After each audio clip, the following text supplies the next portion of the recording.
Buenas noches a todos. Hasta aquí la octava edición del concierto Cantando los Reyes Magos. Tienen ustedes un programa de mano, ¿verdad?, en el cual en la parte de atrás tienen la letra de Noche de Paz. Entonces yo les pido por favor que unan sus voces a las nuestras para cantar este villancico todos juntos. Se da la circunstancia que este año se cumplen 200 años de la composición de Noche de Paz y es uno de los villancicos, por no decir el más conocido internacionalmente, traducido a todos los idiomas. Es una Nochebuena de 1818, o sea, se acaba de cumplir 200 años. Espero que hayan pasado disfrutado el concierto a pesar de la humedad que tenemos y del frío. Muchas gracias por venir. Y pediría si hay algún coralista que por circunstancias no ha podido cantar con nosotros, o es coralista que quiera sumarse a cantar villancicos con nosotros, vamos a hacer el Noche de Paz y la de este fin. Si alguien quiere sumarse, lo puede hacer.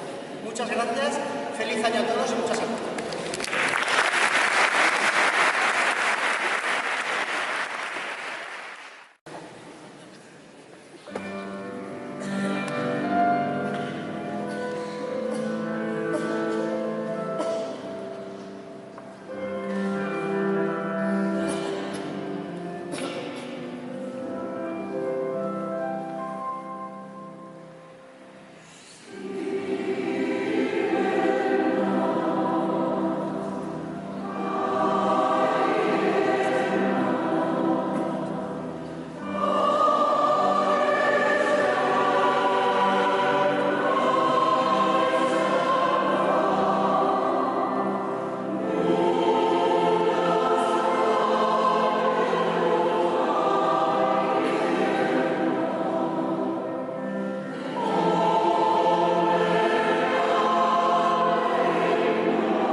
Todas las personas que formamos Armonía Polifónica queremos felicitarles el año que acaba de comenzar.